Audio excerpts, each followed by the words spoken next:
Okay, great. So like I said, what I'm going to do is I'm just going to break this up again. So you can see, like I said, there's two parts here. There's the issue of the number of branches, which we call, if you like, the which is referred to as the combinations, if you like, the combinations, the number of combinations, times the probability,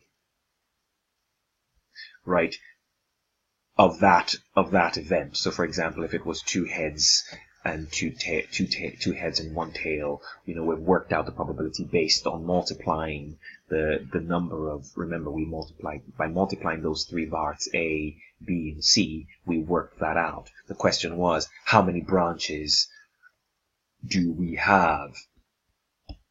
And that's what this is working out. And remember, if you have how many branches apply to what it is we're looking for? How many branches of two heads and one tail do we have? That's what this is working out. And there's a little thing here called, I'm just going to write it. You might have seen it before. And this is how it's referred to as this NCR. You don't need to know this. I'm making a video. You can skip it, but you can watch it. I think it's good because I'll show you online where you can do it. It's in Excel. But I think it's good to know that we're talking about the number of branches. And so what it's saying is that you can do this thing called n factorial over r factorial n minus r factorial. And a factorial just means you just multiply by the lower number. You keep multiplying all the way to 1. So for example, if n and r. So for example, if we're saying how many ways if n in our scenario was 3, and we're trying to find out how many times can we get two heads out of a total of three tosses, where r is equal to 2 and n is equal to 3. Well, we say 3 factorial is the same thing as 3 times 2 times 1, and r factorial is 2. Which is 2 times 1, and then we have 3 minus 2 factorial, which is 3 minus 1, and 1 factorial is 1, if you like, 1 times 1. So here we have 6 over 2, right, because 3 minus 2 is equal to 1, and 6 over 2 is equal to 3. So the number of combinations is 3. Let's do another scenario. For example, if you had NCR, where it was how many times can we get, if we toss a coin 3 times, how many branches, if we toss a coin 10 times, how many branches are going to have 4 heads? What's the success of 4 heads? So n is equal to 10 and r is equal to 4. So what we have is 10 factorial over 4 factorial over 10 minus 4 factorial. So let's do that. So that's 10 times 9 times 8 times 7 times 6 times 5 times 4 times 3 times 2 times 1 over 4 times 3 times 2 times 1 divided by, and multiply that by 10 minus 4, which is 6 factorial. 10 minus 4 is equal to 6, so 6 is factorial is 6 times 5 times 4 times 3 times 2 times 1. So you can see, of course, all of that cancels that. All of that cancels that. I mean, that cancels out each other. And then you could then 4 and 2 cancel out 8.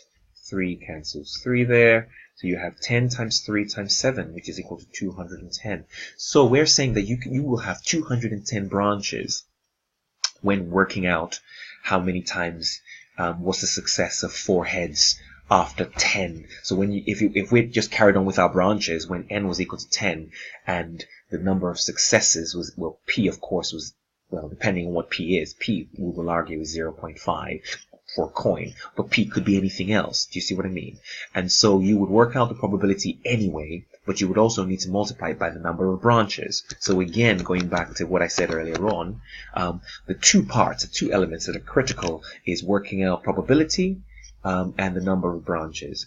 But of course, probability is based on what we're doing with our branches. So you could have had, again, for a coin, well, of course, it's all the branches are the same, so it must be 0.5 raised to the power of 10, and you would multiply that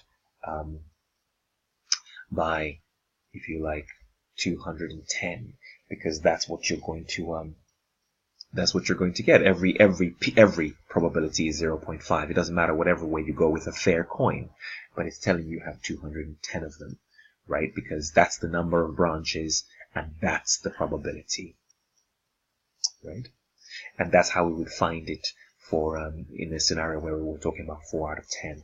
But P could change, right? And if P changes, if let's say P was 0. Let's say it wasn't a fair coin. Let's say P was 0.6, and success was the heads, where we would have 0.6 raised to the power of 4 and 0.4 raised to the power of 6, right? Because we would have 4 heads and 6 tails in whatever combination, and we would have 210 of them.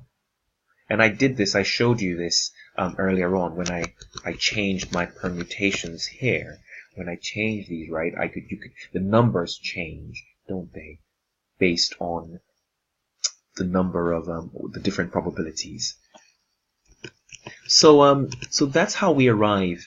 That's how we actually arrive at this idea of working out the probability. And there's a formula, if you like, for this. I'm just going to take you now to Excel. I mean, there's nothing really. I'm not trying to scare you or anything. All you have to do is just Google combination calculator, and it'll do it for you. So, for example, this is a simple one I've seen. It says types to choose from. It tells you what n is. So, for example, if I'm looking at 3 heads and 3 throws, and I want my success to be 2, it works it out for me straight away. Combination is 3. Right, so I can work out the combination. Let's look at the scenario where I was talking about with 10, and when my combination was 4, 210. I worked that out already, right? So you can see the computer's doing it for me straight away. So you can go and you can just Google, find the calculator 210, and then you can then multiply that by the probability of that scenario, and that's the formula right there. So I hope this is sort of clear. And what I will do in the next video is maybe sort of tidy things up a little. Let's go to Excel. Oh no, that's what I'll do. In the next video, I'll use Excel to kind of expand on to make a final video of what I'm doing and how you can then just use Excel to interpret or to calculate these things, but at least you know where things are coming from. I think that's what's critical. Okay, great stuff. See you in the next video.